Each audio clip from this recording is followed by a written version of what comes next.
Hi, hello, how are you? Welcome to the Bitchuation Room podcast show, stream, thing. I'm so happy to have you here. Good people. We have such a good show. Holy moly. And I know you're like, well, you always say that, but I actually really mean it this time. Every other time I've been lying. Except if you are listening and you have yourself been on this show. I am very tired, so I'll get into why, but I'm super excited because two amazing women in their respective fields, Aida Rodriguez, comedian, writer with a new book out, is here for, again, she's been here, but she's back. We're going to talk about a lot of things. We're going to get into Ron DeSantis, just sort of crying uncle with Disney. We're not going to talk about Trump that much, but I do want to give a little bit of an update because, of course, things are unfolding as we speak. A tragic murder of someone who dared display a pride flag outside of their business. We'll talk about that. But then Erika Andiola, who's been on this show before, but now in her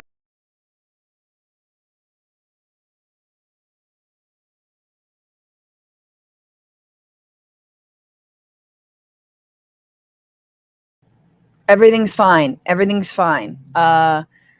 Just here's the thing. I don't know how I've survived this long, but you guys have that 2-swipe enabled on your trackpads where you swipe left with 2 fingers and suddenly you go back to the page you were at before. Not good when you're streaming a fucking show. Great.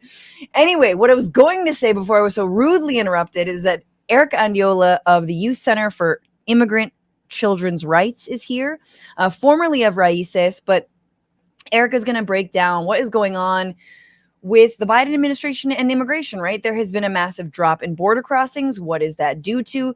And yet you've got Greg Abbott and DeSantis and other, sort of Republican villains sending children on buses to so-called blue states. Of course, we'll talk about why that's all a big fat lie as well. Those kids are dying on the way there. So let's get into it. And I think the next few weeks, in fact, we've got author and activist Roberto Lovato, who's going to be on the show next week. We're going to get into some immigration policy / U.S. foreign policy in Latin America stuff this August. So I'm excited to throw down with Erika. I'm excited to throw down with Aida. And I'm excited to throw down with you all. So, hey, whatever you're doing right now, stop, click the like button, share it, the stream to your people. If you're listening as a podcast, you give this podcast 5 stars. If you want to be part of the Frantifa and you want to support this show and all the people that we have on and sort of this labor of love, of comedy, of activism, of left theory sometimes, become a patron. Patreon.com/bitchuationroom is where you go to do that. You get access to all kinds of perks. You get watch back and listen back privileges to the bonus Bish, which is every Friday, 1 p.m. Pacific, 4 p.m. Eastern. You get a cute little RSS icon, separate RSS feed with a cute little rainbow icon. Again, there's a back catalog in there. You get 20% off merch. You get discounts on the American Prospect, which is just such a great magazine that everyone should check out because this month they have a whole deep dive on the privatized healthcare industry. So get at those perks, support this show. In the meantime, $5 a month, $10 gets you the shout out and a lot of love from me. You can also become a member on YouTube and a member on Twitch, get you a lot of the same privileges, but not all of the same privileges. Okay. So patreon.com/bitchuationroom. Before I go on, though, I also want to mention Matt Lieb and I are going to be in San Francisco on Tuesday, October 17th at the Punchline. We're co-headlining. It'll be fun. It's a one-nighter. It'll be a cute. So come out, get your tickets, support us and our child. So there's a link right now. It should be in the podcast description as well as the YouTube description. So Just Google Live Nation Francesca Fiorentini or Matt Lieb if you want, whatever. So that'll be super, super fun. Come out. Maybe we can all like, have drinks. I don't know. There's no real place to have drinks there, but you get them at the punchline. It's fine. Anyway, with all that said, you can also tip the show, TBR-Live on Venmo, TBR Live on Cash App, and let's get into it. This is What Are You Bitching About?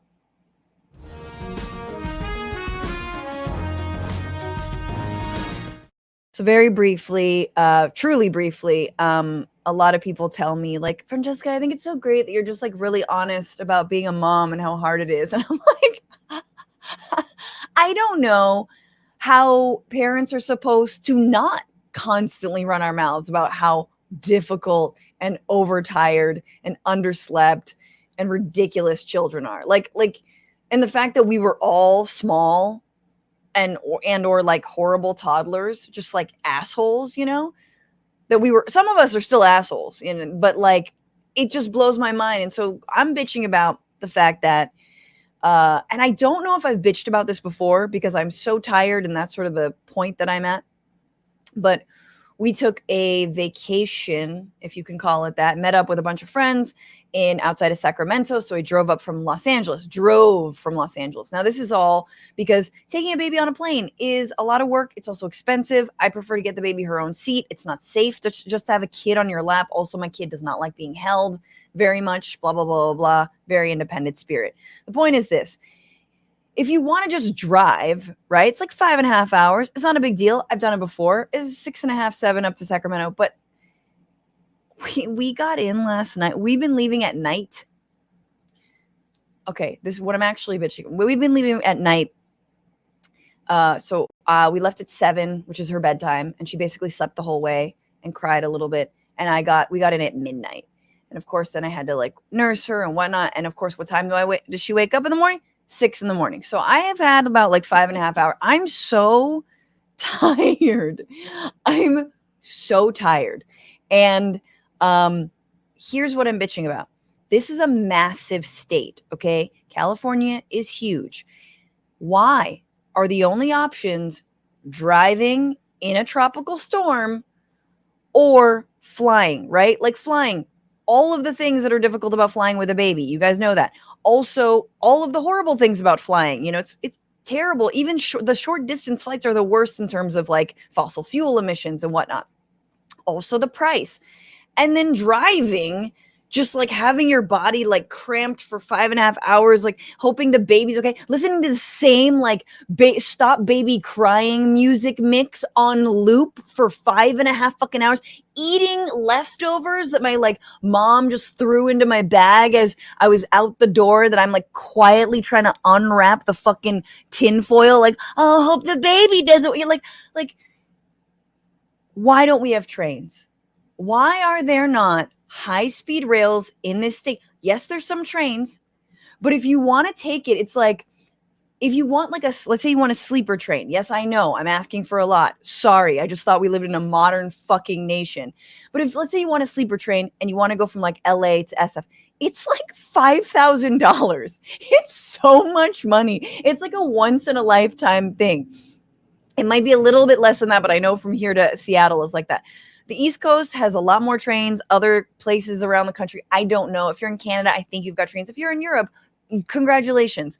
But trains are so much easier with kids because you can move around and you can have your space. And it's not it shouldn't be that expensive.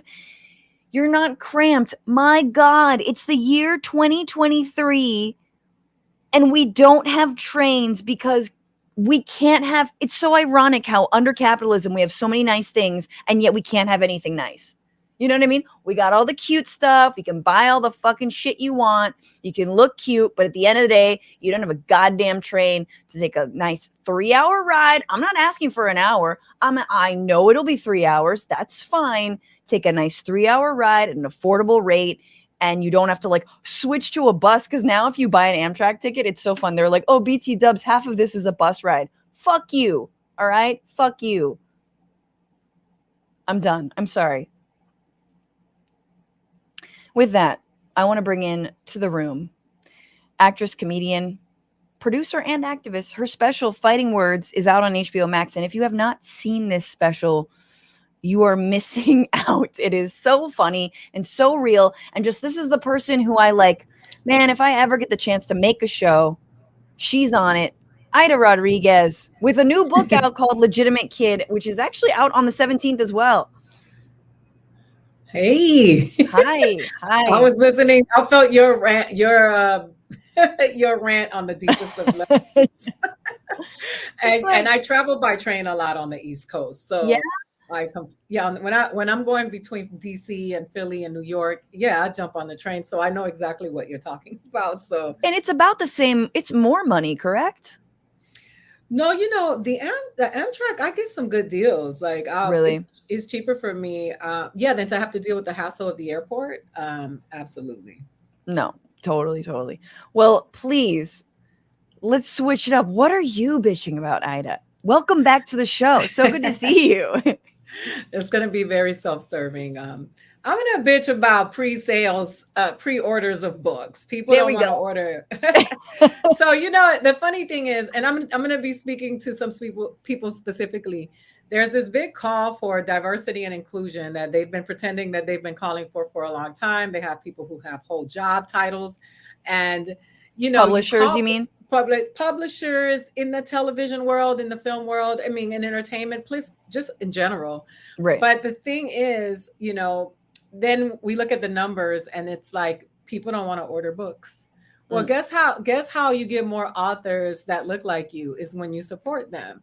They count book sales from pre-orders until the first Saturday after the book comes out. That's what counts towards the bestseller list. That's what opens up the opportunities to write more books and to also go out looking for people who look like you, who have a voice like you, to give them opportunities because it shows that we sell.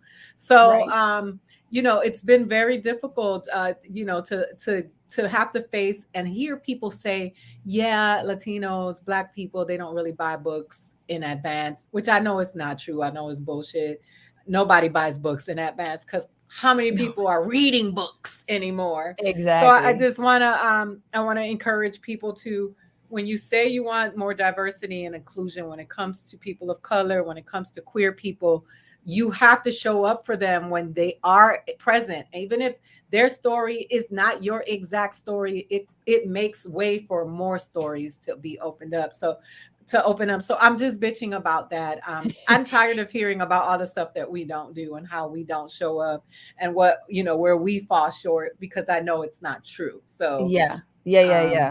It's an interesting, I mean, it's not easy. I remember, was it Billy Eichner who, when he came out with his like rom-com that was like a gay rom-com, he kind of like blamed, like, he was like, well, it's because straight people don't want to watch like gay rom-coms. And I'm like, I don't know if that's like, I don't know if that's what it was. You know what I mean? So I feel like there's a line there to walk where it's like, you want all people who are both allies, but also from communities to like stop talking about like, we need more X, Y, and Z and start doing it. Like, just buy it, go out and support, go, you know what I mean? And be like the champions of these stories too.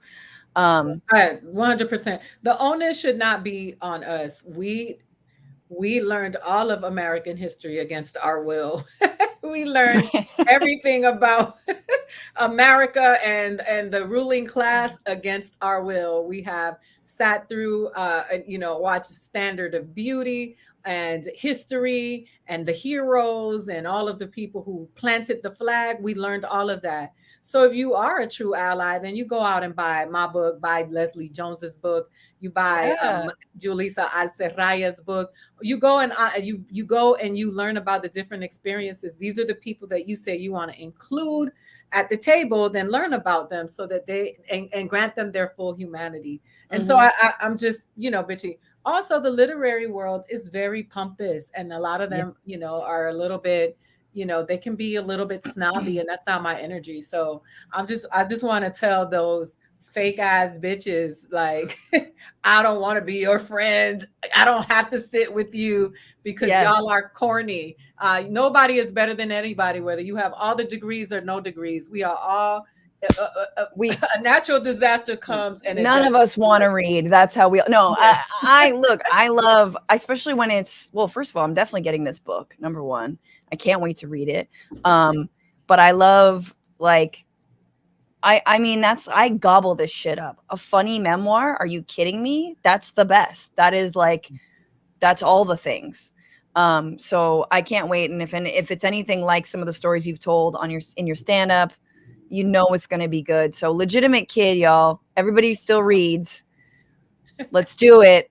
There's if you're watching, there's a QR code, but if not, the 17th, pre-order it now. Aida Rodriguez, Legitimate Kid. Yeah, and yes, let's take the literary world by storm because I think they are not striking. No. We can still write books and do stand-up, Aida. Yeah, it is. It's a very interesting world where I mean I feel like I'm in the upside down as they say in Stranger Things. It really feels Really? like, hearing yeah, when you sit down and you think about people saying, this is what's the biggest threat against Americans. The greatest threat against Americans is corporations and the government. Like those are the people who hate us and don't want to see us eat vegetables that don't have pesticides or drink good water.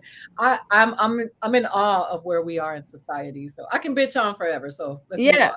Well, let's before we get into, I have two stories that are not Trump related. The last 2 weeks, it's very difficult to have a weekly show here because, Yeah. there's always Trump news and it always floats to the top, like a turd, which is what he is. So, but there's a few Trump updates this week. He's going to be turning himself in, supposedly. On Thursday, he's announced he's turning himself in the Fani Willis, Georgia RICO case. He's going to be held on $200,000 bond. He is definitely going to be fingerprinted and photographed, and I think there will be video in the courtroom, unlike these other federal cases. My favorite update before I get your reaction is apparently Mark Meadows' lawyers are like, could we just have a few more minutes or like a few more days to turn? Mark's not ready to turn himself in. And Fani Willis is like, no, I will be issuing like a warrant. If you do not turn yourself in, this is going to go down. And I'm very excited. I can read a little bit of it. I think I'm not granting extensions. I gave 2 weeks for people to surrender themselves to court. Your client is no different. The 2 weeks was a tremendous courtesy. At 12:30 p.m. on Friday, I shall file warrants in the system. My team has availability to meet to discuss reasonable consent bonds Wednesday and Thursday. Good for her. So, yeah. I mean, all of them, Aida, they're all going to be like, it's not just Trump. We're going to get all these stooges. What do you wear to court? What do you wear to court? So, it's so funny because it's in Atlanta and Young Thug is in in jail because of a RICO case. Yes. So they're going to be right there with, they're walking the pathway of Young Thug, which, I feel like people, when they think of Young Thug, okay, he calls himself Young Thug, he's a rapper or whatever, but that's the image that a lot of these racist minds have of criminals and thugs. And now the people who look like them, the people they admire, that they worship, are going to be right there in the same place. And I think that is hilarious. They should play some Young Thug music while they're being arraigned. They really should. I mean, look, if we can, it's just the most bizarre, like strange bedfellows around like prison reform. If we can back time or like a reverse engineer getting real prison reform, because the Trumpers, I mean, that's what they're trying to do. The January 6ers are like, oh my God, do you guys know how bad prisons are? And everyone's like, yeah, you fucking idiots. And then the girl was like, I'm too blonde to jail. Remember that? So, and the guy who wanted vegan food, remember he needed some vegan fare. Yes. I think it's great. I feel like Republicans through Trump criminals are really trying to, fight wokeism in the prison system. You know what I mean? Like all that wokeism, and they're just adding representation and diversity. So I think that's great. Good for them. There need to be more white faces, rich white faces represented. Diversity and inclusion, baby. Inclusion and get the DEI program for Atlanta jails, for Fulton County Jail. Whoo, it's going to be good. Anyway, it's going to be quite a week, but we have other things to do. So let's get into it. This is the week where.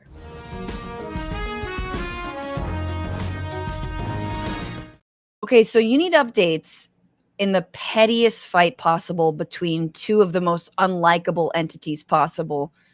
Ron DeSantis, governor of Florida, and the Disney Corporation. And this is one of those like let them fight moments. And I've definitely felt like I don't care about either of these people.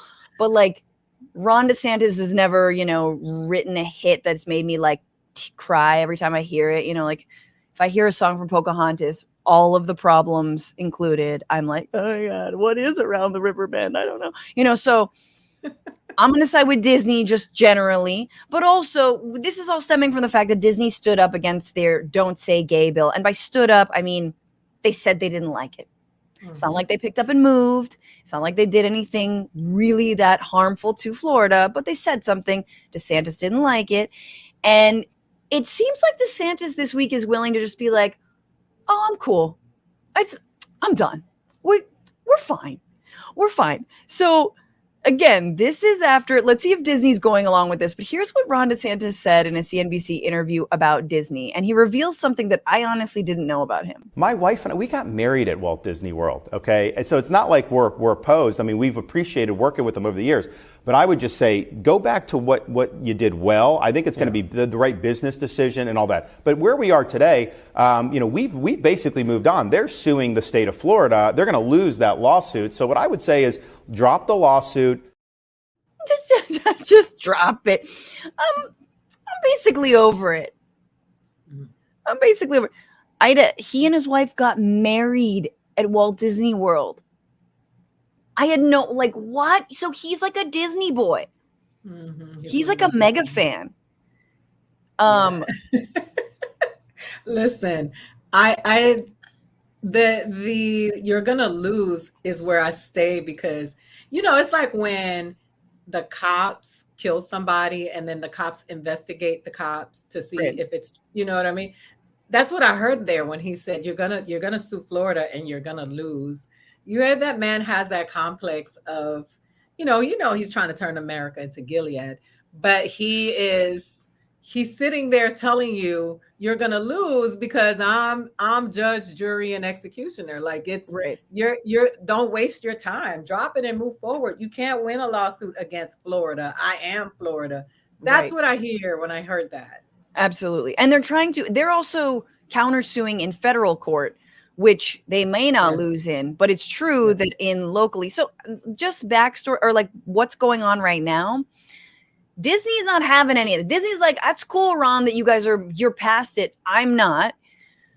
So in the case initiated by the Board of Supervisors picked by DeSantis to oversee Walt Disney World's special tax district, remember that's that reaction to their statement about hating the anti-gay bill is what kicked this all off.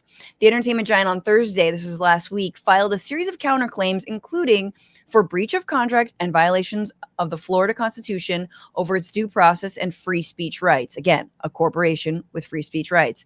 It moved for damages and an order forcing the district to comply with the terms of the development agreements. All of those are like tax breaks and whatnot.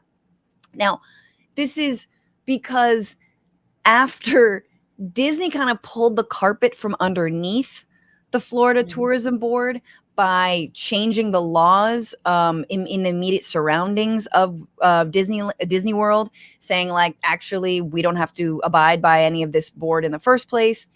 Blah, blah, blah, back and forth. There's just suits and countersuits, but it seems like they don't want to, like Disney's not trying to let it go. Disney's like, we have damages. You've hurt us. You've hurt and in some ways, it's less about the like actual tax breaks and it's less about what the corporation is doing in Florida, which I can't imagine I don't like giving any corporation domain over fucking anything. But it's also, I would think that like, it's about their brand. Like the brand is definitely, he's made this his thing for a year now. It's been nothing but Disney's woke. Disney's trying to turn your kids into, I don't know, transgender prison abolitionists, which is like tight, but Like, that's what he's been saying. And now all of a sudden he wants to take his foot off the brake and be like, or gas and be like, no, I'm good. No, he can't have it. Yeah, they have employees who are queer. They have people who, a great percentage of people who go there who have children who are queer.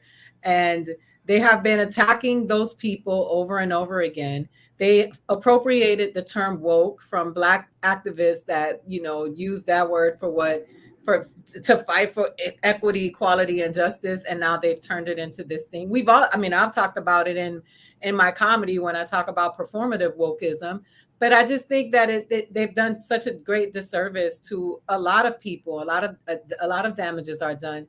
And Disney, regardless of where their heart is, if they're good business people and they know where their bread is buttered, they have to stand up for the people who work there and the people who go there and should be comfortable being there, not feeling. Florida already has the worst marketing reps on the planet, with Twitter and Netflix doing a whole show about a Florida man.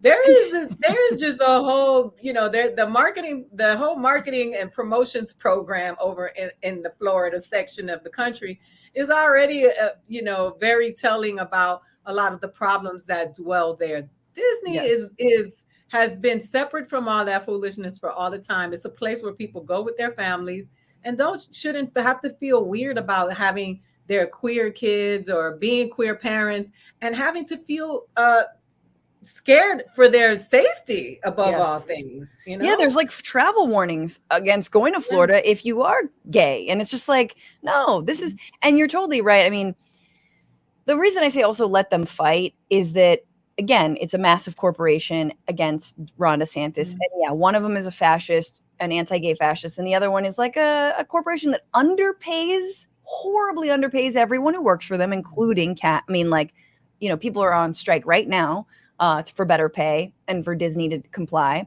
But also the park, people work at the park, the cast members who work at the park. So I don't really care, but I'm also like, corporations aren't going woke. People are diverse and also believe they are allies, and they are also themselves part of the LGBTQ community. So corporations are going to go where people are saying, this is where I live. This is who I am. This is like my shit. And like, they're not going to buy your square ass, let's go back to just doing Cinderella over a million times, or like Snow White, although I guess now they're all mad because like maybe Snow White has more consent in her remake story and she's Latino, which is like, uh-oh. Yeah. But so here's my thing. DeSantis is losing. He's not going to be president. That's why he's doing this, is because he's like, oh shit, this isn't working for me. Like, turning on Disney hasn't worked. I'm being sued. The state of Florida is getting sued. I think Disney has a little bit more money than maybe this state does. And absolutely, I'm not going to be president. So I can't even use this as like a feather in my cap because I'm not even winning this fight. So I got to just go back and be man from Florida and get along with this massive corporation. I better fucking do it. Yeah. Yeah. No, things aren't lining up. There's something with him that it makes me feel like, not that just he's disconnected, but I don't think he reads the cues. He can't read the room well, which is why he feels so there's like so much, it feels very surface. You don't really know what the way in is with him. Right. But I think that, also in Florida gets a bad rap. I grew up in Florida, and there are a lot of people who are not on board with this. And, people think that California is all liberal and that everybody here is, running around with a rainbow flag and whatever it is that they say, that the ridiculous people say. Florida is not a state that is filled with everybody who is also, hating gays and queer people and the LGBTQIA plus community, Black people, brown people, women. Everybody is not pro-life.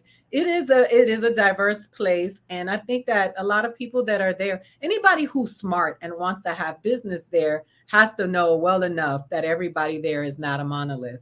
So, you're talking, it's just it's really weird to see how hard up he is about some of the things that he is so fixated on. But he's trying to take America back to that place, as he said, and that place Yeah. is where it is racist, sexist, misogynist, Right.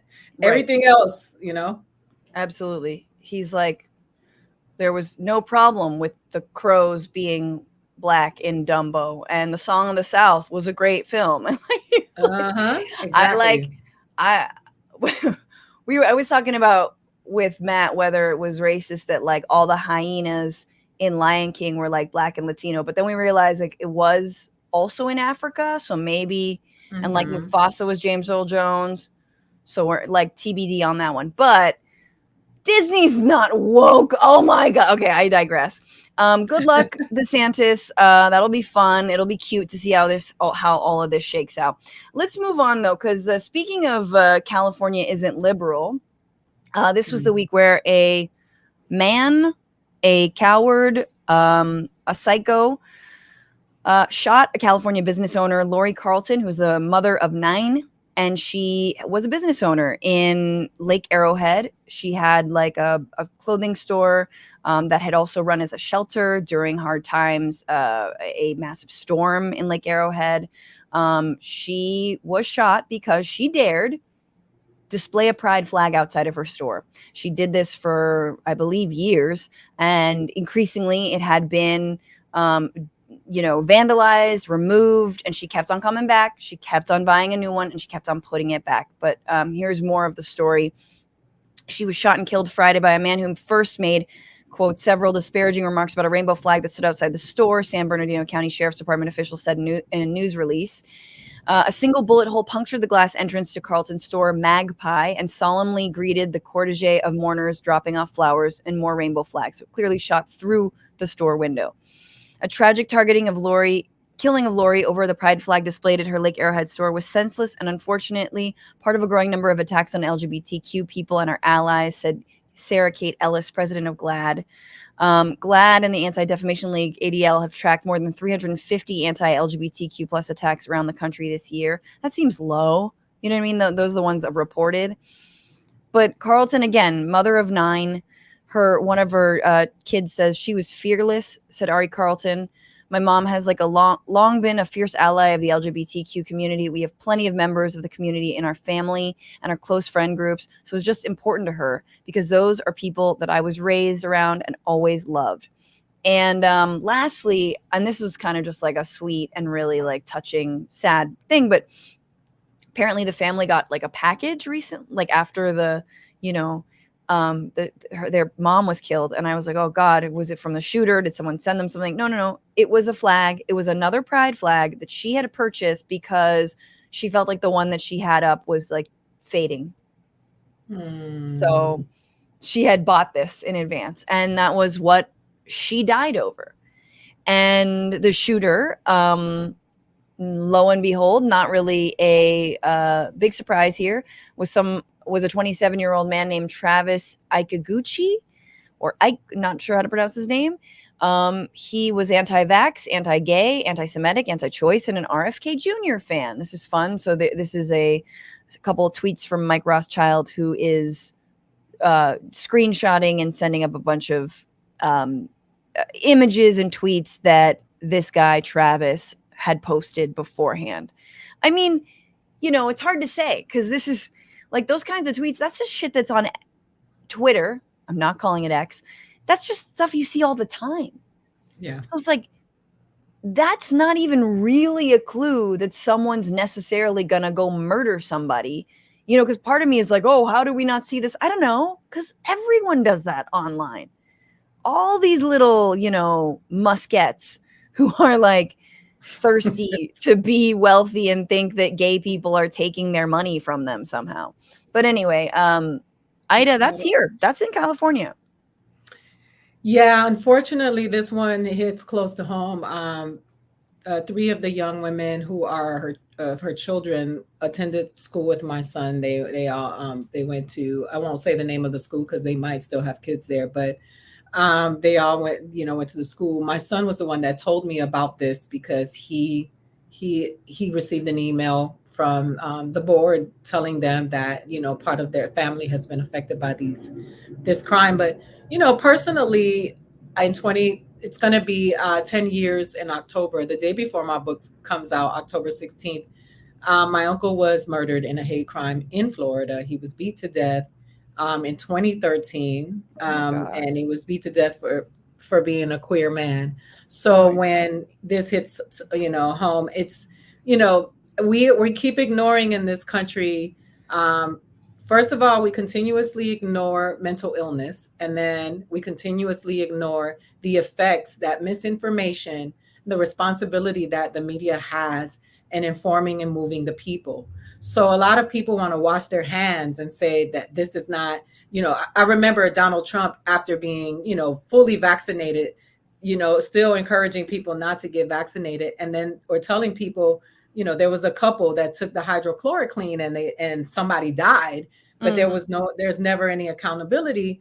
Well, there should be, because the truth is that a lot of these people are misinforming and arming and continuously instigating within a group of people that have a high number of mentally ill people, and that people that are struggling with mental illness. And this is the result of that. Yeah. And, you know, people don't ever think it's going to turn into something until it does.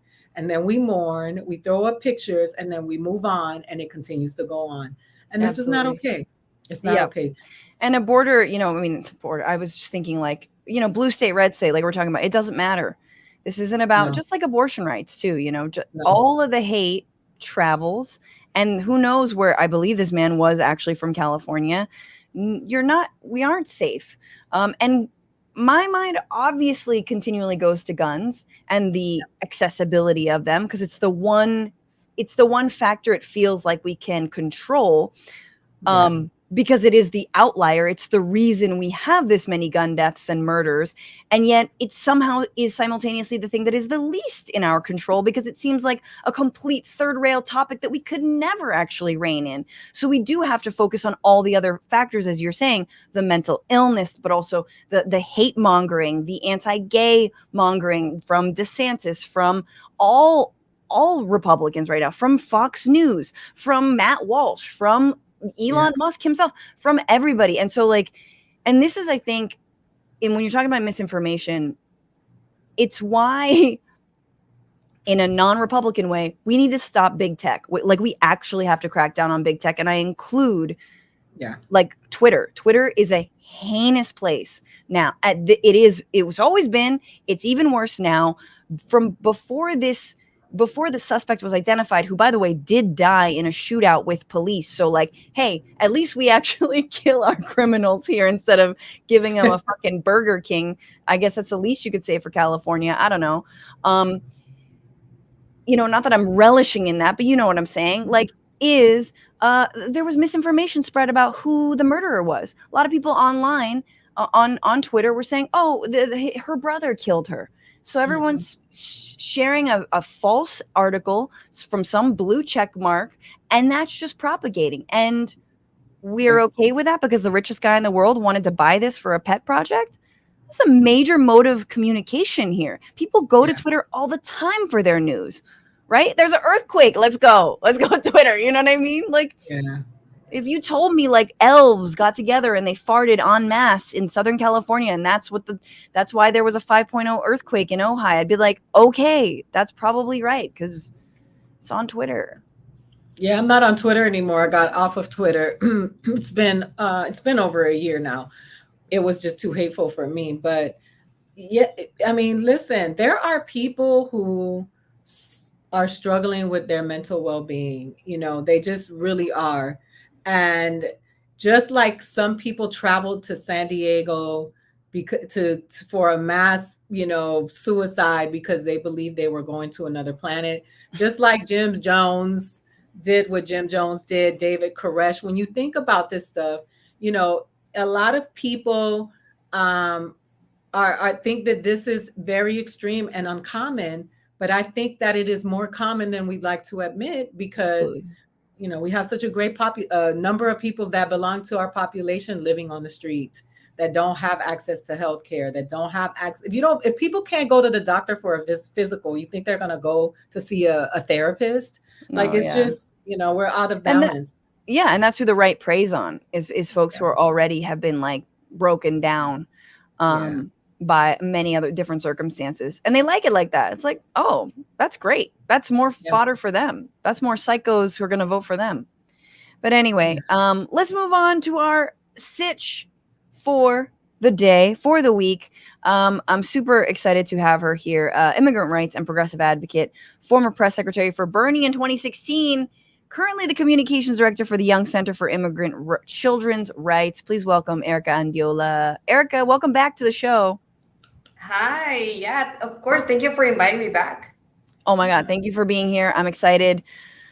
There's so much I want to dig into with you, and there's a lot that's been happening, but let's start with like the most terrible figures on immigrant rights in the United States and work our way to the awful figures, because no one is good in leadership right now. Nobody's actually doing anything to help people. Well, I mean, other than yourself, other than many organizations working hard. But just today, the DOJ under Biden is taking Governor Greg Abbott of Texas to court for these buoys, right? That have razor wire in them. And 2 people have been found dead in them. This is in the Rio Grande River. Like, what do you make of the excessive cruelty right now, and then a little bit of the pushback, and then I want to talk Biden more generally, but just this excessive cruelty from Abbott sending migrants over to California, to New York, and all that? Yeah, it's horrible. It's horrible. But I will say, so there are a few people who are good at immigration and leadership. Unfortunately, they just don't have power. Right now, what ended up happening with President or former President, whose name I don't really want to remember, 45, he set a really high, the bar, maybe it's low, but he set a bar for Republicans that now they just feel like they can do anything with immigrants and get away with it, right? There were so many people who are still supporting 45, and even though he did literally separate kids away from their parents at the border in just such an inhumane and cruel way. And so now you have Abbott and a few other governors, right, who think it's okay to continue to deploy these tactics against immigrants, and that they're going to continue to have support from their constituency and from their supporters. Right. And so for us, those of us who work with people on the ground, who actually get to talk to a lot of these folks, understand that this is really causing human pain, suffering, and unfortunately has caused deaths now at the border, with all of the different, the razor wire and so on, has literally, there was one story where a woman was miscarrying as she was trapped in one of these razor wires. And I can go on with just horrible stories. And we're letting that happen as a country. So I'm glad the DOJ is stepping in, and I hope that the Biden administration does as much as possible to take that power away from from Abbott. Yeah, absolutely. I mean, it's just insane. And like, is it, I think there's 2 issues on immigration, and you've covered this for so long and you've worked on these issues, because one is, how are people being affected? Real people who have lives and families and histories and have, countries they're either fleeing from or never wanted to leave from, or, all that, and are real human beings. And how do we value their lives? And then there's the like, how does this play politically? What do Democrats and Republicans and the voters think about this immigration or that immigration policy, which is so far to the right at this point. We are so skewed that we sort of lose sight of the actual human people who are trapped in this whole system that is completely, ridiculously, bureaucratic, cruel, and all that. But so I guess I want to ask about, like, politically, like, who is this for? You saw Trump, get a lot of points for like attacking immigrants, and like obviously build the wall was basically the campaign slogan. Mm-hmm.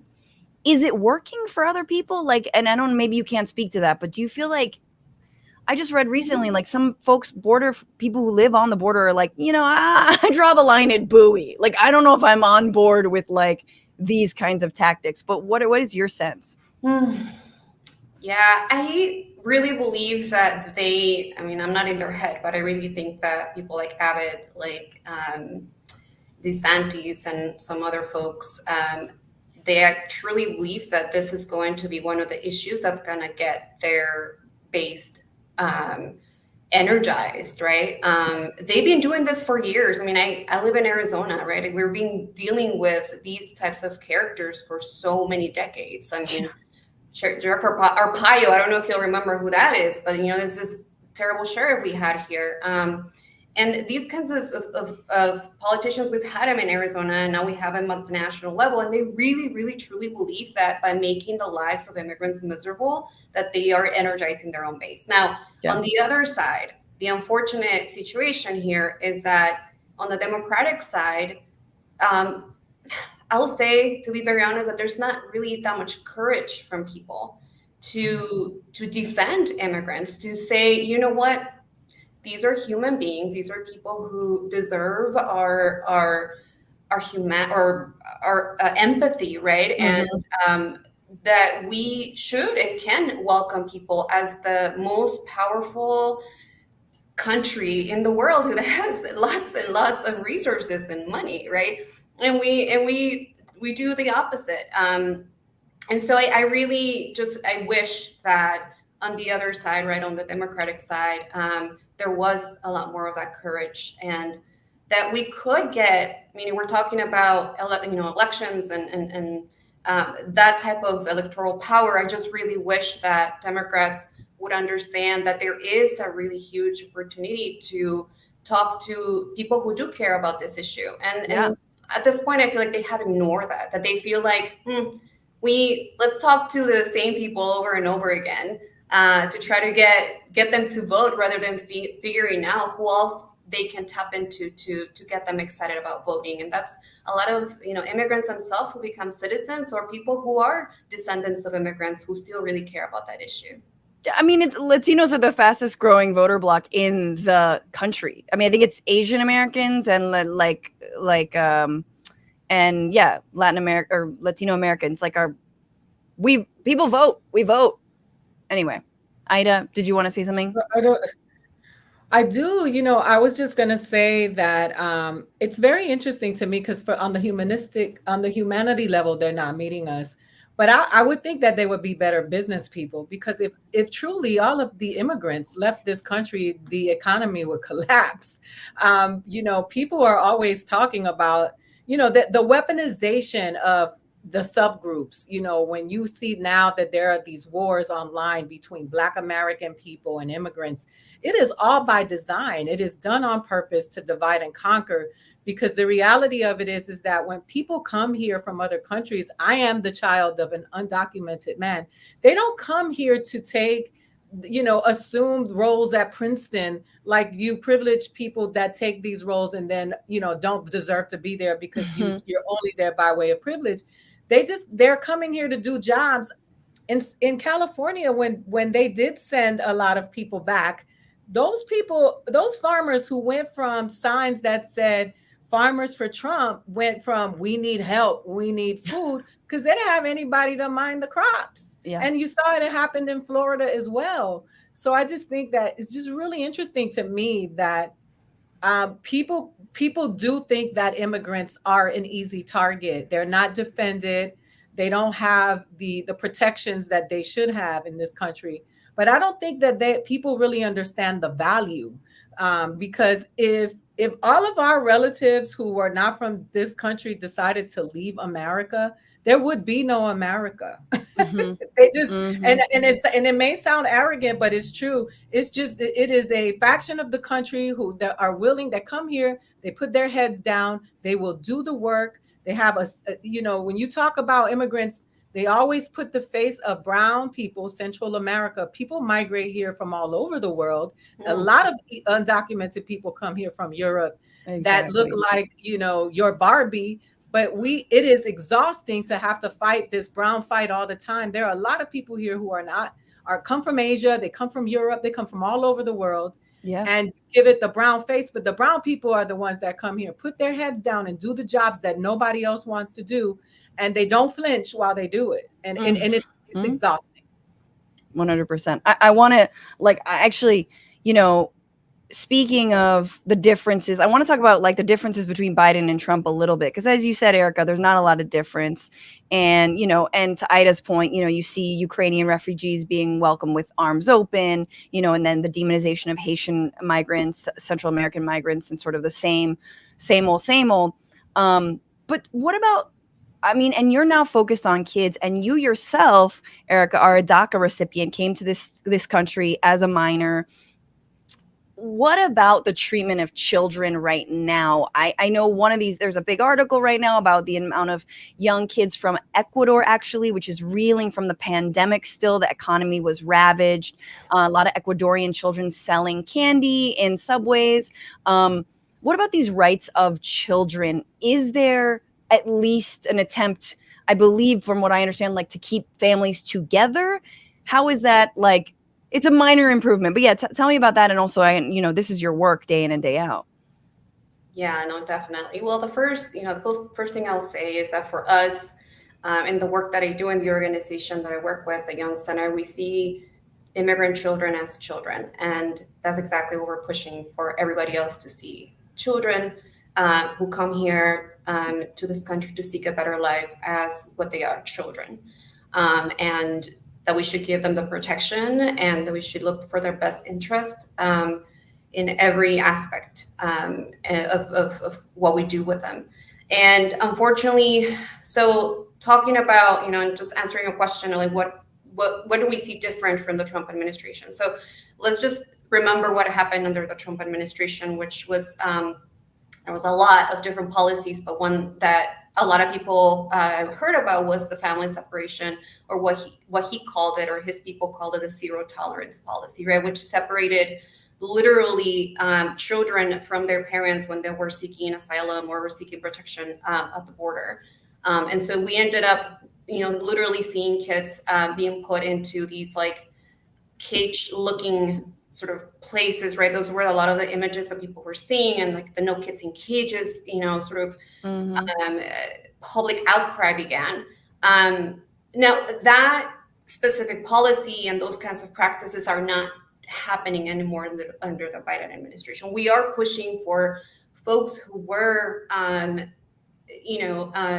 traumatized and hurt and in so many ways by that policy to have some sort of support from the United States, right? And there's so many things that can be done. So we're still fighting for them. Under the Biden administration, that's not happening. However, there are other policies that just happened, which basically we call them the asylum ban policies. Yep. In which the Biden administration basically said, right, if you're coming to seek asylum, we're going to make it so much harder for you to be able to do that. And so, I can go into the weeds of things, but it's a lot to understand. I'll say that a lot of these policies, unfortunately, have created a situation where families who are not able to come to the U.S. from the border, they get to the border, they travel days or months, and then they have to make a decision sometimes whether they should stay there in unsafe conditions at the border in Mexico, or a lot of times families have to separate on their own to make sure that kids are safe. And so we sending children by themselves effectively, right? Yeah. And, it's a form of family separation where, people, yes, are having to make this terrible choice, but we're, imagine being a parent living in a tent in Mexico with your 5-year-old, and you have a sister in the United States, and they tell you, listen, we'll try to get the child here, right? That happens a lot. And unfortunately, people don't know that kids, when they get here, they are put in detention centers, right? And the Health and Human Services Department has places where kids are transferred into. And that's the work that we do at the Young Center. We visit those kids, we work with them, and we walk them through the whole process because it's so complicated. Yes. So yes, there's no forced family separation at the border, but I Right. will say we are putting people in really difficult situations where they're having to make these decisions. That's a really good sort of it's like a very fine line of difference. And actually, just recently, the same judge that blocked Trump's ban on asylum just blocked Biden's effective ban on asylum. And you could correct me, but I believe the only difference is Biden is asking there's no more that basically if you travel through a different country, you can't apply for asylum because why didn't you seek asylum there, essentially? Like, which is like, how the fuck else are you like, who's got money for the ticket, the plane ticket to get in? Like, who just lands, we're talking about people who travel for months and months and months, depending on where you're coming from in Latin America, usually. But there was an interesting story that just broke recently, which was the story of the app. So there's a new app on the border called the CBP-1, and apparently it's had like a major effect in terms of the drop in the number of border crossings, because people are told to download this app and wait their turn via the app to get the appointment, to be able to then cross, right? And so you can't get let in unless you have like that appointment. You can show it on the app, blah, blah. It's creating havoc on the Mexico side of the border still. But on the US side, it's like, things are, sort of the veneer that things are okay because there aren't as many people crossing. What have you heard about the app? And it is also, politically, it might look actually kind of good. Not that any Republican is giving Biden credit for it, but what are your thoughts on that, this app situation? Yeah, I have this comparison, might be silly, but like imagine somebody trying to get a ticket on Ticketmaster for like Taylor Swift concert. Mm-hmm. We've heard stories; they're crazy. Like people are trying to get these tickets. Now imagine that for people who are trying to save their lives, right? Where literally they are having to look every single day in this app to see if there are slots for them, and most of the time there's not, because there are very limited slots and there's tons and tons of people who are seeking protection. And not only that, it's been glitchy. At the beginning, when they rolled this out, we literally were hearing stories from some of our partners who work with Black migrants, which basically the app wouldn't recognize darker skin tones. So a lot of our Haitian migrants, or brothers, sisters, and siblings, like they couldn't like they have to like take a picture and they couldn't recognize their face. So we had to like protest about that. Hey, what's going on? This thing is discriminating against people who have darker skin colors. Most people, I would say, and most of the kids we work with are indigenous, and so a lot of them speak indigenous languages. They also perhaps can't even read or speak Spanish. Other folks, again, a lot of Haitians, and now there's a few other people who are migrating from more countries than just Latin America. And so the app doesn't have those languages. So you have basically people who are trying to figure out how to every single day log into this thing. And then when they have a chance to apply or to use the app, they don't understand the language, or they can't figure out how to do it. And so and I can go on, there's been a lot of challenges with this app, and obviously people who don't have access to a phone are of course. That was my first thought, was like, yeah, people carrying like limited amounts of things. I mean, obviously, like, I don't know. It seems ubiquitous, but yeah, the first thought was, who has a smartphone? That is few in and of itself, especially if you are seeking asylum. I mean, yeah, I think it's really interesting to like rely. Yeah, I don't know. I guess I thought it was curious that it cut the border crossings, and part of me was like, this is good, but then yeah, it's just kicking the can down the road even farther. Like, what is wrong with allowing people to safely cross and making sure they do so, and can be kept from harm, because that's really the thing, right? It's just passing a hot, like, for lack of a this is a horrible, but it's a hot potato situation of like, well, at least it's not on this side of the border kind of thing, you know? And we can kind of keep, you know, folks in the Mexico side of the border, which has its own, I mean, talk about precarity and subject to violence. This is all, by the way, from a lot of Republicans who are mad at Biden, you know, people who pretend to care about children, as you were saying, people who pretend that, you know, pedophiles exist. And they're like, yeah. They are preyed upon. If you help them into the United States, their chances of being preyed upon go down greatly.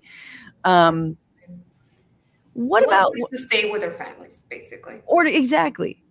Sorry, but I'm so like, what about DACA? You have been obviously as a recipient, and oh, this is what I was going to say, because having scans of your face, having these databases, they are fine, maybe in the hands of a Democratic administration, but not even. But how scary is that to kind of open up all of this data on undocumented folks to these, you know, not just the DOJ or, you know, DOJ and Department of Homeland Security, but like, you know, I don't know, all kinds of tech companies and whatnot.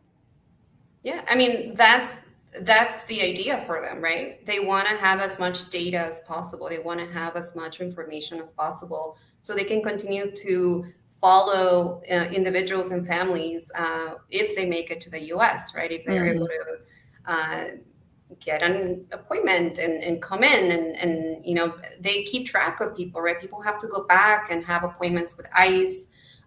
They have to, some people, there's a new program that was also rolled out with Asylum ban where families have one person in the family has to wear an ankle monitor at all times. And so they have to, I'm not exactly sure how they choose, but there's definitely one person who has to make sure that they have a monitor on them. So it's a lot of sort of using this type of technology now to be able to keep track of people, right? Because they don't trust that people will show up to court. People don't trust that people will follow through in their process, which is actually not the truth. We know that when people have access to a lawyer, when people have the understanding of how to follow the process, they want to do it. They'll show up to court. They'll go and they'll talk to a judge, but they want to be able to understand what's going on. And sometimes they just don't.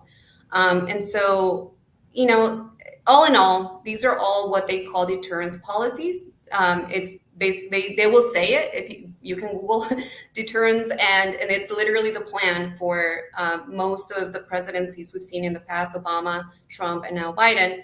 They use deterrence to make sure that people basically like telling people, we're going to make your life impossible, so you shouldn't come, instead of figuring out ways in which we can welcome folks in a humane way.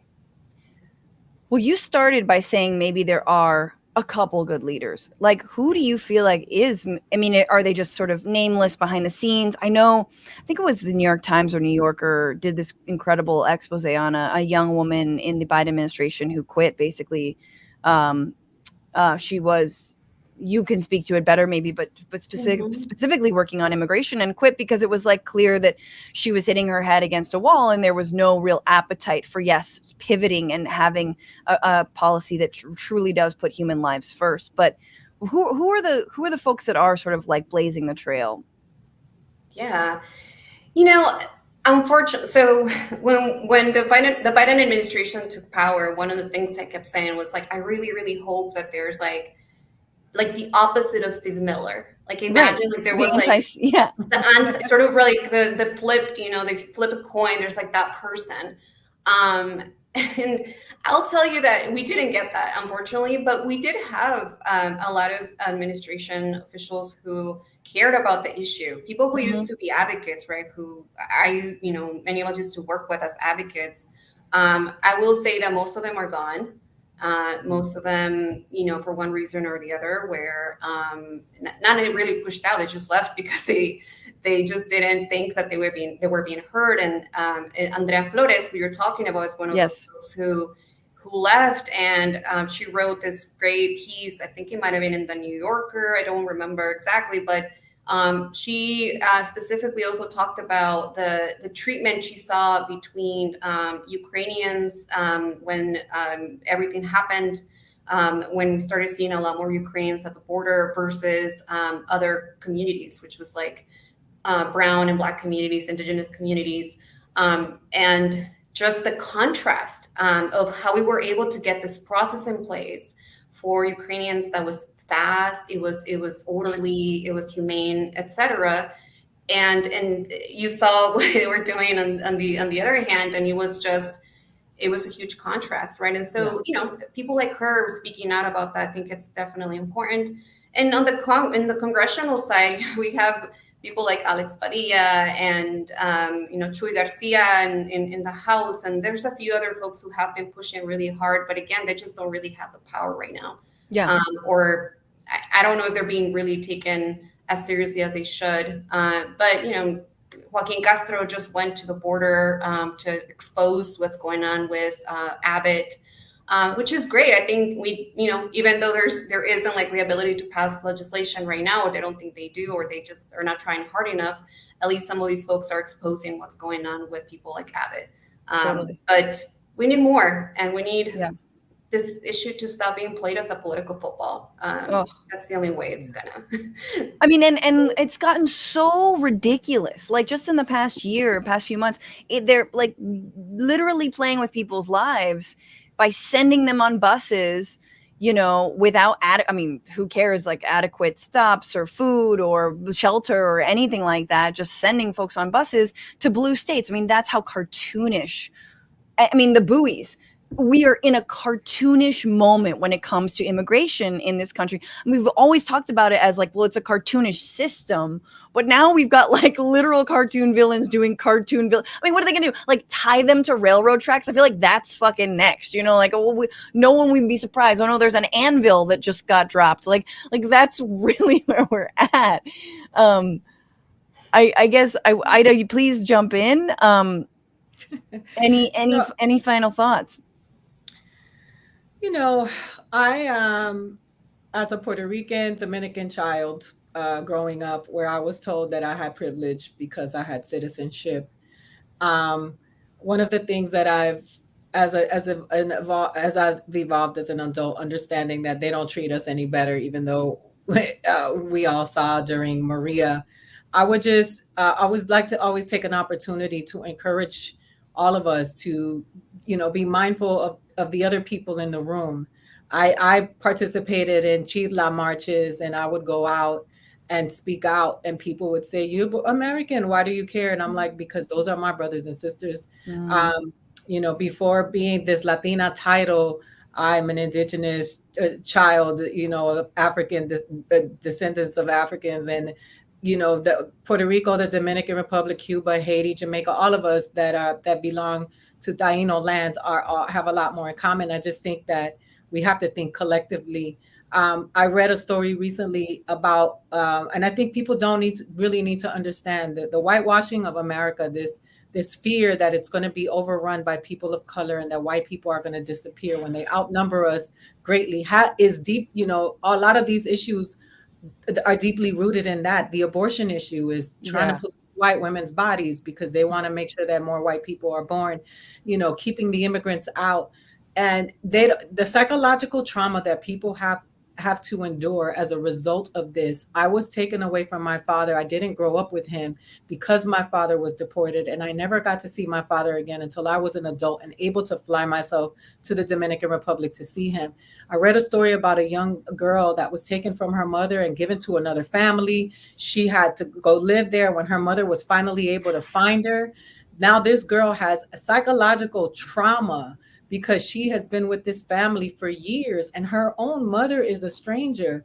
And we have to employ empathy when it comes to immigrant stories. These are human beings. And, I have a lot of white friends who always tell me about their immigrant stories. My grandfather came here from Ireland, and it's always this story with, that is always very regal and powerful in this history.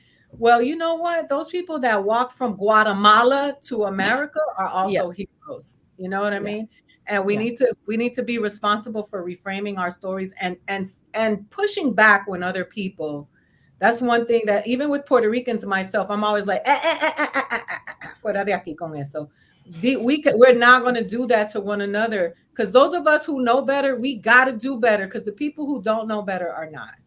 Yeah, 100%. I think that's really real. And I think, this is also an area where I'll say that I think the left generally has been a little absent, because it's not like a, wait a minute. Sorry. I'm sorry. I didn't mean to cut you off. That's what I wanted to say that Erika said. I'm so sorry. Yeah. No, please. That there's the cowardice. They're just cowards. And the thing about not having an allegiance to a political party because we actually care about the people is that the Republican Party, they band together for their evil, regardless of whatever. They fight, and they will fight till the end. They will support the people they don't even believe in just because of party affiliation. Look at all the people who ride for Trump, knowing good and well that Trump is wrong. But when it comes to the Democrats and this liberal policy of trying to be taking the higher road and being, we're being so, sometimes that is just as toxic as those other people, because sometimes you have to roll up your sleeves and fight. And I'm not an advocate of violence, but I am not mad about what happened in Montgomery. And I wish that people would show up on behalf of these immigrants who are being mistreated and did the same thing, because we have to fight, because they don't have any shame. They have no shame. Sorry. Yeah. Good. No, I love that. I think that's great. I mean, Preach. Yeah, exactly. So you're saying we should all stick together and stick with Biden. Is that what you're saying, Ida? You're saying we back our boy.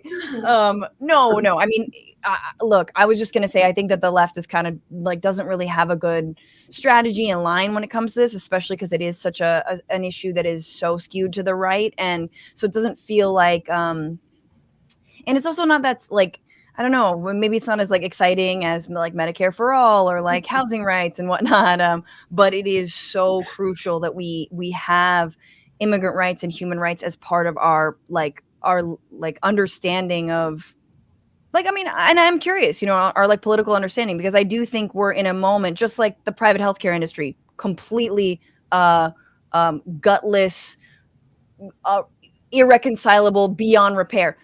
The same with this border, man. The same with DHS. The same with ICE.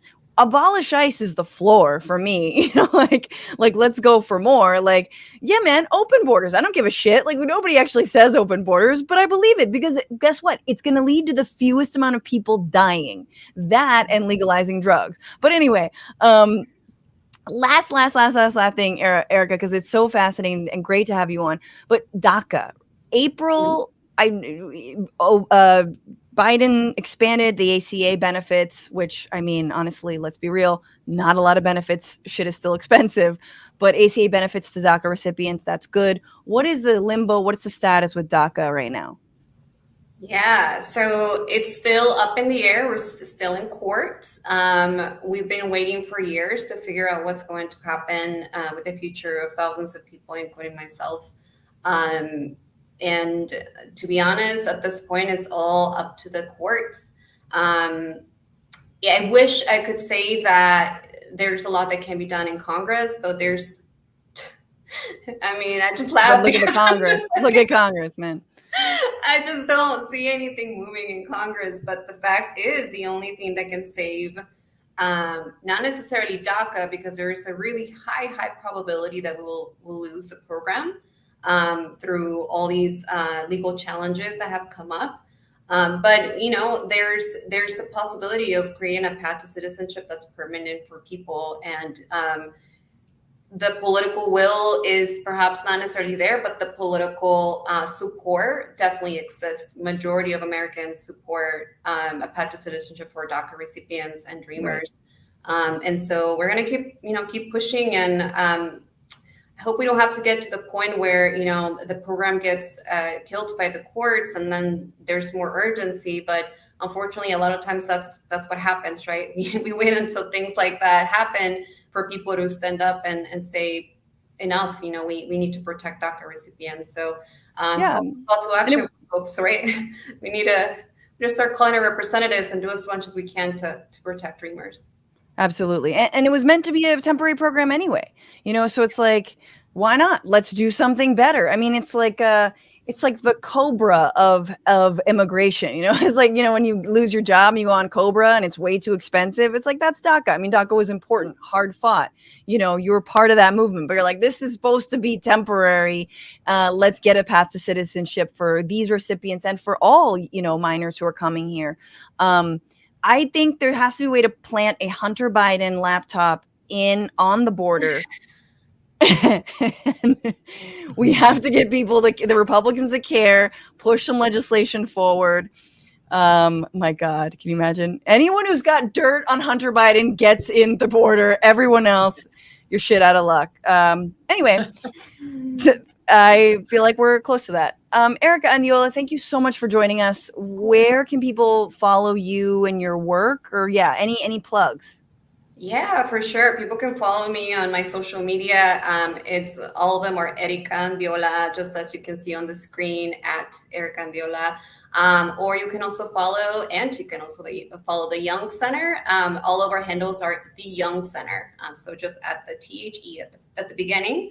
And you can see all the work that we're doing. Yeah, because you can see everything that we're doing with kiddos. Right now, we're close to having trainings across the country for volunteers who want to visit unaccompanied immigrant children who are currently in detention. So if you're interested in that, you can go to the youngcenter.org and sign up to become a volunteer. We need lots of people to go and visit kiddos in detention. I'll do it. That's huge. Yeah. Yes, oh my God. thank you. Thank you. That would be the best. Do a quick 10-minute set in Spanish for. I know.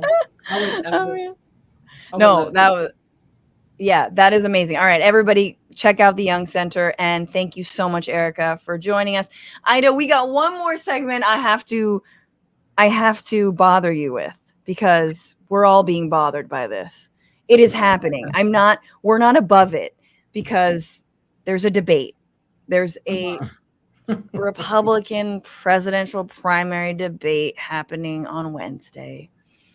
And are you going to tune in, you think? Yes, I have to. You have to. Yeah, I mean, listen, we can't go around talking and telling people that they have to be engaged politically and then not be engaged. And then not watch these idiots. I know, but you got to watch the enemy. You got to watch the enemy. You got to watch the enemy, because that's true. There's a lot of, just like when Ron DeSantis was like, all right, Disney, you're gonna sue Florida, but you're gonna lose.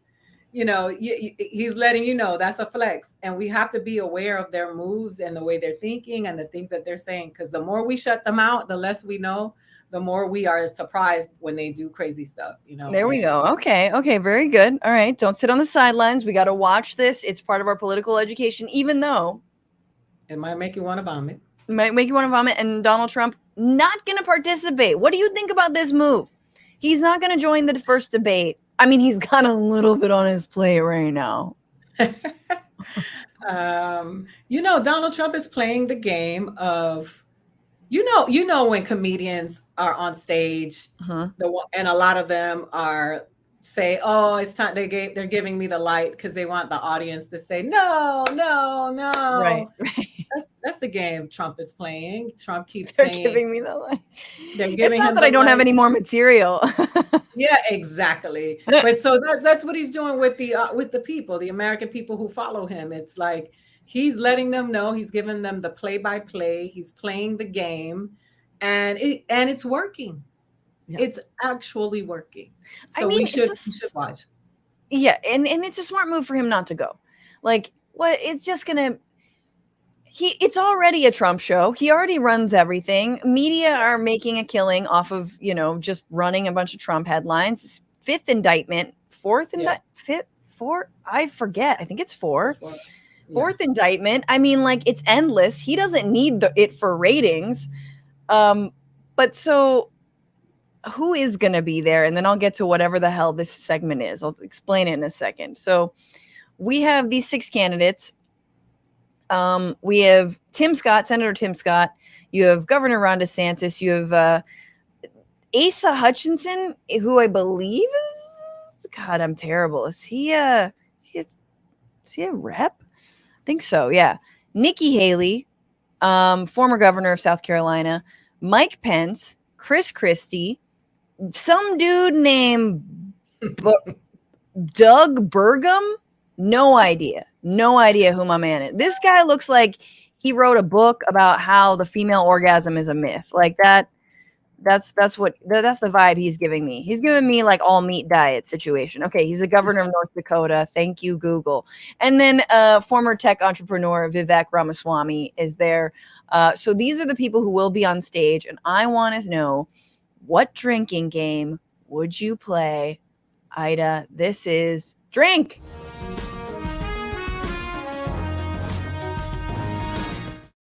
So what's gonna get you the drunkest? If that's the goal, what's the drink every time? What's the cue to drink during the Republican primary debate? So from what I see, there will be a lot of self-hate. So you mean like women and people of color? Yes. There will be a lot of self-hate. Every time somebody clowns, what's his name, Christie, about being Donald Trump's bitch, that's going to happen. I mean, who is Trump's bigger? Who's the biggest Trump bitch? I mean, it's a contest between Pence, Christie, and DeSantis, honestly. Yeah, I would say Christie is the one whose dignity was probably punctured the most. From the fat jokes?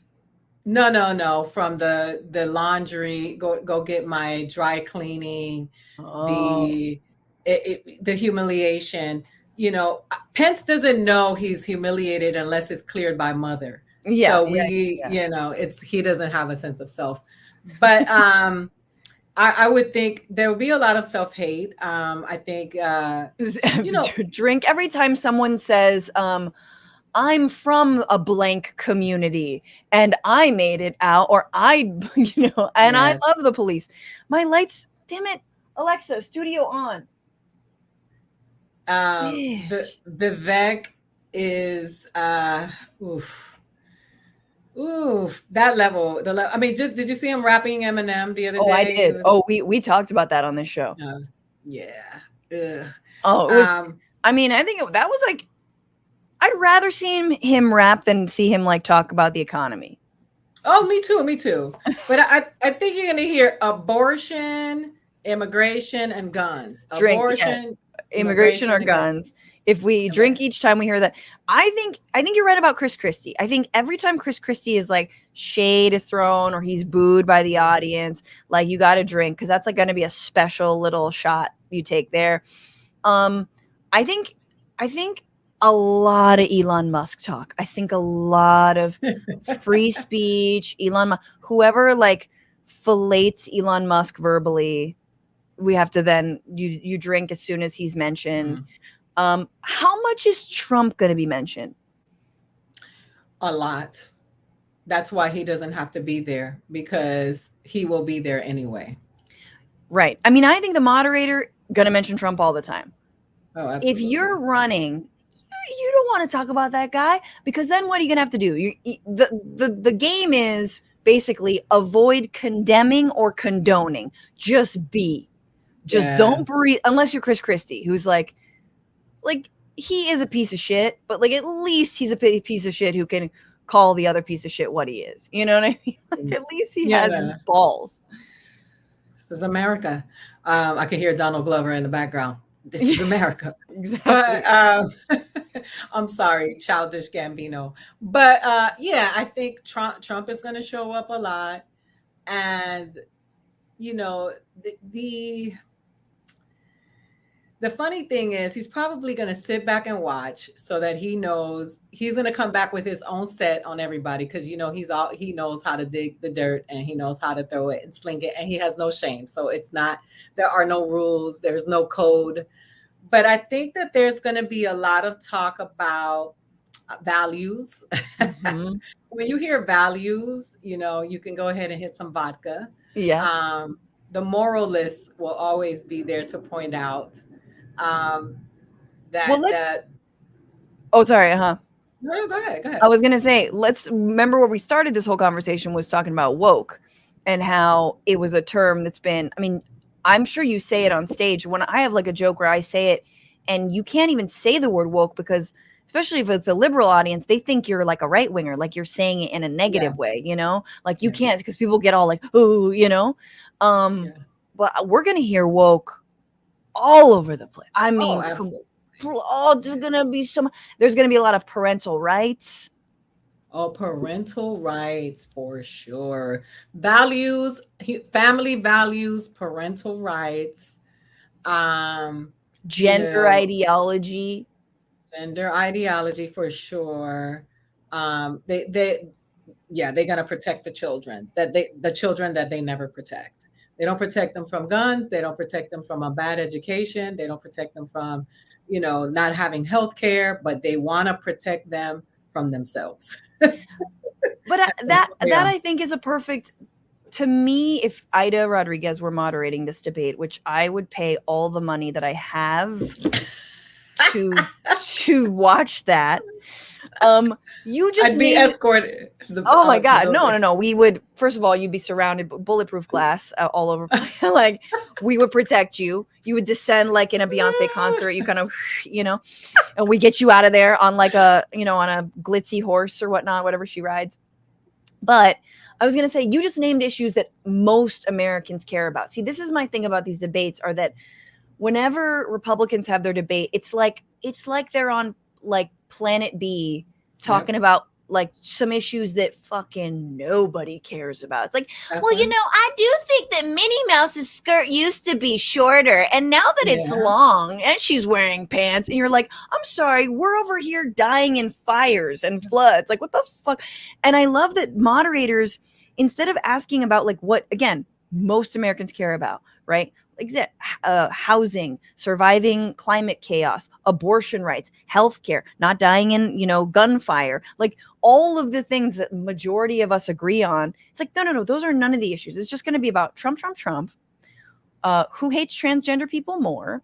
And like, do you like the buoys that Greg Abbott has erected on the border? Or do you want, like also rabid dogs and like, venomous snakes unleashed as well? Like, we're crime just like, too. That the crime rate is high, but they won't talk about the reason why the crime rate is high. They will just talk about scaring people. That's what they do. They scare people. Imagine working, 12 hours a day at a factory and you never got to finish school. You go home every day. The only thing you get your information from is a little bit of news, and they keep telling you that they're coming for you. The immigrants are coming for you. The crime is coming for you. That it's all the time. So they're going to hit the crime. They're going to hit the crime beat, and then you're going to be So every time crime is mentioned, we take another shot. Yeah.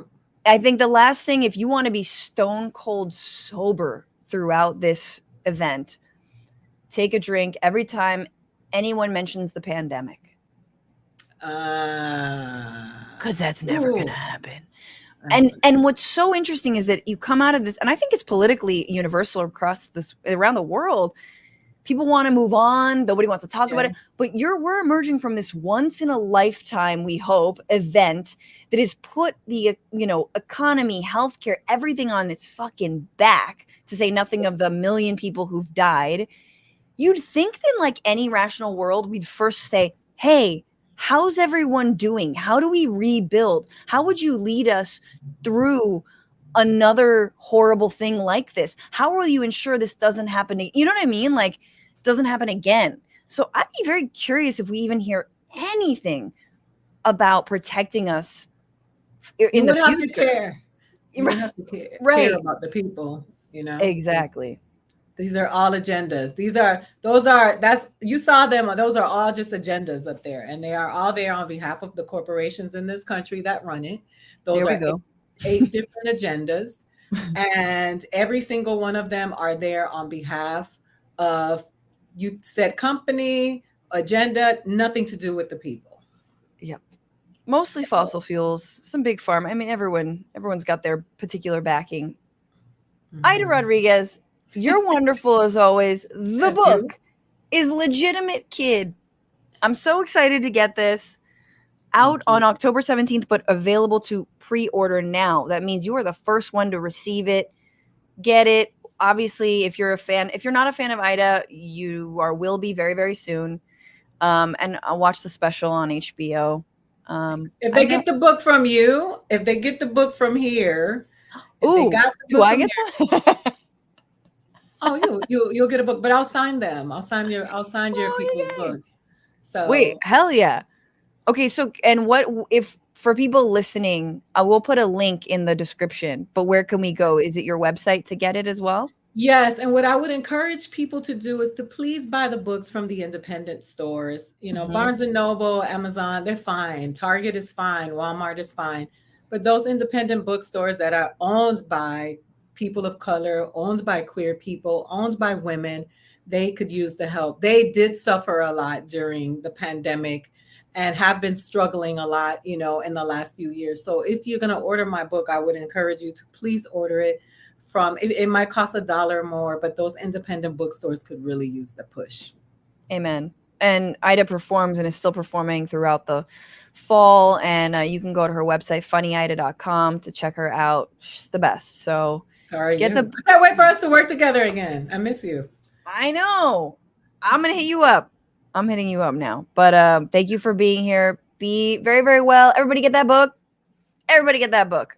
And wow, this is what I needed. I feel like maybe the caffeine finally worked, or I just got excited about our guests, but it's been so lovely. It's been real. And a few comments from the Frantifa over here. I just like this comment from Todd Roy, who said, bitch cap is a great idea for a drink late at night instead of a nightcap. Indeed. Areola Mammary on YouTube says, fantastic Francesca and a double dose of Ida. It's my lucky day. Yes, because Ida was on the damage report just recently, which, by the way, I will be filling in for every Mondays and Thursdays, and then Mondays and Fridays in October. Or September. So stay on the lookout if you want more of me.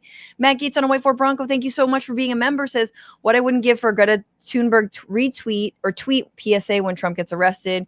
You F around, Donald, now chill. Yeah. Oh God, Greta should just tweet the Time magazine cover that he had photoshopped of himself. Just tweet that shit out when okay, here's what you do, Greta, listen to me, girl. I know you watch the show. So you tweet out a Time magazine cover, but with him in the courtroom being arrested. And I swear to God, you will ascend to a next plane. Like, you're already on the, like, I don't know where, but you will ascend even farther up. You will be a fucking deity. Robert, thank you for your super chat. Tuesday, October 17th, the Punchline, our chance for that one night stand with Matt and Franny, the stuff dreams are made of. Indeed, you said it. Everybody get your tickets. Undertrader on Twitch, my daughter used to go from UC Santa Cruz to Santa Barbara, and it took 12 hours and 2 buses to use the train. Thank you, Undertrader, for explaining that.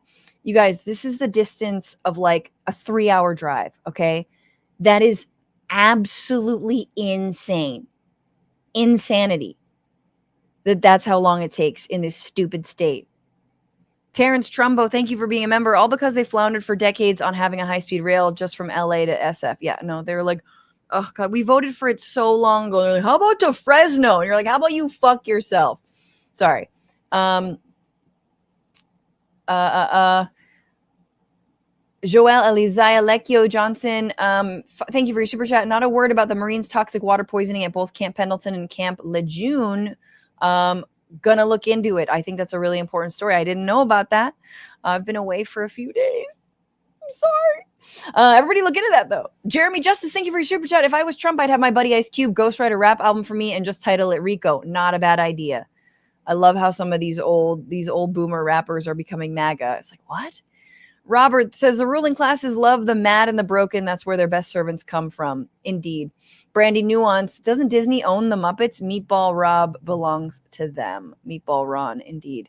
Yay, and Lorraine Hart just ordered Ida's book from a small local bookstore. Go, Ida. Much love to you both and Franny today. Thank you guys so much.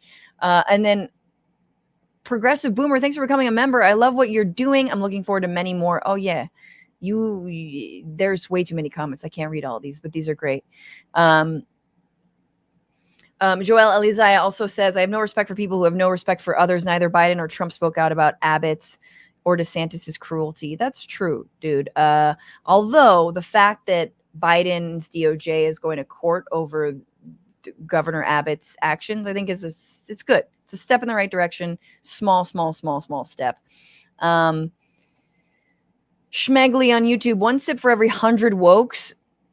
Yeah, because 1 sip every woke and you would be, it'd be alcohol poisoning within the first 30 minutes. And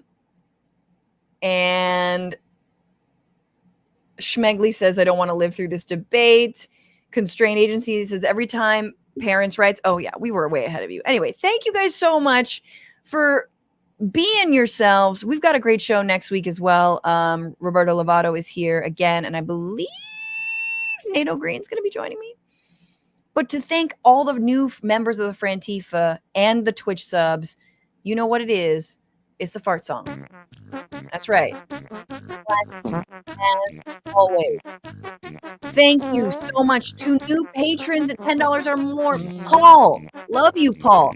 Lady Funk T, thank you so much for being a member. You are generous as hell. Rural Lefty, what did I do to deserve your generosity and your love? That's for you, Rural Lefty. And then Tejas V Nagaraja, thank you so much. That is Teju or Tej for his friends. But I love you. You're wonderful. Thank you so much. Everyone, I know why Tej became a member. It's because he got access to the discussion on China, which is very good. China. And Joel Elizaya Lekio Johnson also became a patron at $10 or more and got this shout out. And oh man, okay, wait, I got to restart that again a little bit more. Let's go again. Because Charmed Chaos, subscribe with Prime, resubscribe. Hope your vacay was refreshing. Appreciate the stream and wish it could be more. Me too. Paper Dragon, thank you so much for resubscribing. Love your stream, Franny. Longtime fan from TYT. Keep up the great work. Much love to you. Thank you. And Onikazoku 11 resubscribe with Prime. Thank you for your consistency, humor, and giving a damn. No problem. And finally, we're starting over. Oh no, it's the same song. It keeps going. There's more farts. Rosalba 14 resubscribe with Prime. 12 months. Happy birthday! Dance it out. Dance it out. Thank you, everybody. And of course, thanks to Paige Omek, the producer. Thanks to Andy Vasoyan, the editor. And thank you to Maximilian Inhofe for all of his help. We stream every Tuesday and Fridays for the Bonus Bish, 1 p.m. Pacific, 4 p.m. Eastern. Follow us on all the socials. Bituation Pod on Twitter. Fuck that place. Bituation Room on TikTok and Instagram. And then my handle at Franny Fio everywhere. And remember to fight the power, to fuck the patriarchy, and don't just bitch about it, be about it. Later.